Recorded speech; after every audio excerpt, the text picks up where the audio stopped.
Voici la suite de la vidéo que j'ai adressée à mes compatriotes juifs marocains dans le monde. J'espère que vous allez tous écouter ces deux vidéos qui s'adressent vraiment à vous. Je disais que vous m'avez laissé pendant une vie à militer toute seule, à aboyer toute seule, au risque de me faire traiter de dingue par le reste de la communauté, parce que je me suis inquiété bien avant vous tous, de notre patrimoine immatériel marocain. J'ai écrit La Renaissance quand nos responsables juifs du Maroc ont soutenu mordicus la Palestine. C'était leur droit. C'était leur droit. C'est vrai que quand on vit au Maroc et qu'on n'est pas venu vivre en Israël, on ne peut pas ressentir la même chose à distance. C'est quand on arrive en Israël et quand on voit l'infrastructure israélienne qui est offerte aux Arabes israéliens que l'on comprend à quel point les Marocains musulmans cachés dans l'ombre depuis 1967 étaient réticents à toute reprise des relations pour la simple et bonne raison que ces gens-là ont poursuivi leur tentative de coup d'État via les spoliations des sols marocains. Et il en avait des terres, mon sol marocain. Il en était plein. Et pourquoi ne pas commencer par ma propre famille, Banon. Banon, des gens qui ont cumulé de grosses fortunes. Et ma famille avait fait fortune au Sahara, précisément près de Oued El-Ghris dans le Tafilelt, et a été sollicitée pour aller construire le port d'Essaouira.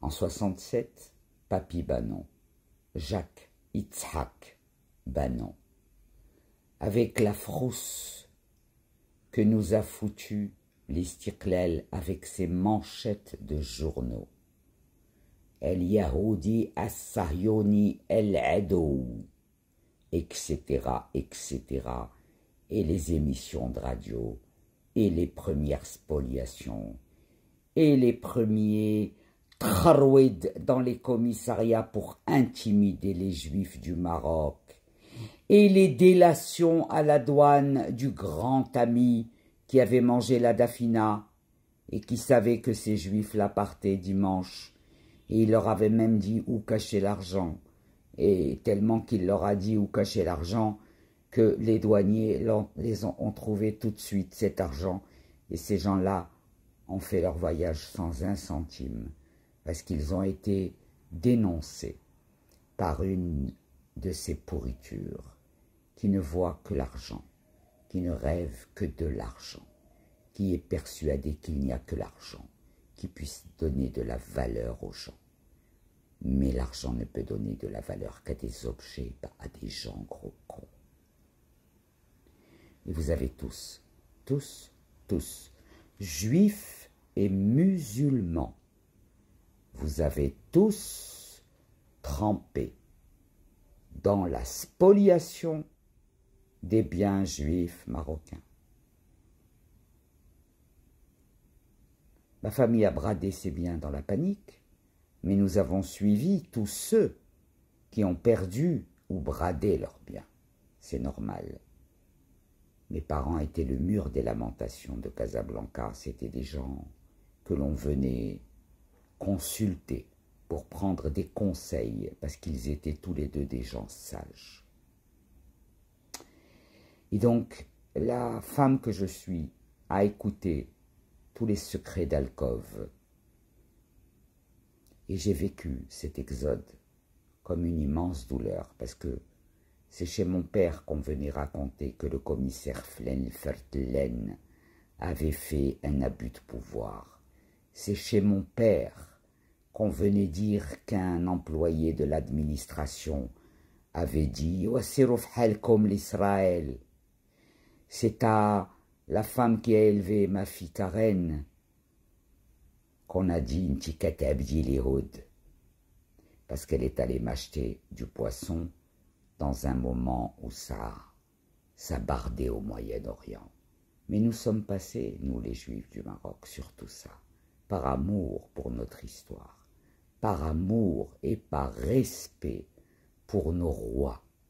Moi, je suis en train de parler aujourd'hui des vrais Juifs du Maroc qui, malheureusement, n'ont pas le verbe pour pouvoir s'exprimer, ont cette chouma qui est propre aux Juifs du Maroc, sans quoi ils auraient pris la parole, et ils vous auraient raconté bien des choses que vous ignorez, vous, les Juifs qui êtes venus en Israël, et qui vous permettez aujourd'hui d'écrire des choses sur le Maroc, juste parce que 100 000 gueux sont sortis hurler à la Palestine, tous payés par Qatar Khatar. Le Qatar Khatar a payé une immense campagne de dénigrement des Juifs, de la Torah, d'Israël, de notre histoire. C'est dommage, les Juifs du Maroc, que vous soyez restés tellement taiseux, que vous m'avez laissé toute seule. Évidemment, j'ai pu conquérir mes frères marocains, et je remercie le ciel, parce qu'aujourd'hui, les frères marocains auxquels j'ai permis de se retrouver pendant mon militantisme sont le socle de ce rôle que doit prendre le Maroc en tant qu'exemple de paix. Alors je demande à tous mes frères juifs du Maroc, je demande de reconsidérer la façon dont vous regardez votre nationalité marocaine. Êtes-vous entier, êtes-vous demi, êtes-vous quart? Êtes-vous juste opportuniste? Êtes-vous juste des faussaires cachés au Maroc? J'aurais tellement voulu connaître vos visages, vous voir vous exprimer sur cette judéité perdue, effacée, après 67.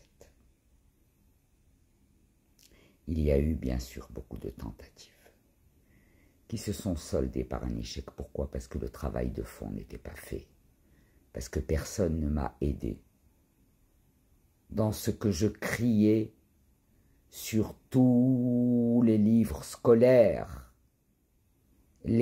toutes les photocopies de Mein Kampf qui circulaient dans les écoles publiques, sur tout l'intox qui était subi par nos enfants du Maroc, auxquels on a montré la Palestine pour ne pas qu'ils regardent ce qu'ils avaient dans leurs assiettes. On vole, mais on vous alimente avec la Palestine. On vous donne une seule langue à apprendre, mais on vous alimente avec la Palestine. Alors écoutez-moi, les Qatar, si vous avez infesté la planète de haine avec vos jeux de Robocop, avec vos marketiciens de la haine, pour la première fois de votre vie, vos millions, billions de dollars dépensés contre la chorma juive vont encore partir dans les toilettes des WC. Vous n'avez acheté, vous n'avez fait qu'acheter, ce qui va faire comprendre au monde d'où vous avez ce fric. Précisément, d'où vous est-il venu? Et là, le monde va vous regarder tel que vous êtes. Laissez faire. La guerre des épées est une guerre que vous avez décidé de mener contre Dieu. Laissez-le faire. Taisez-vous donc.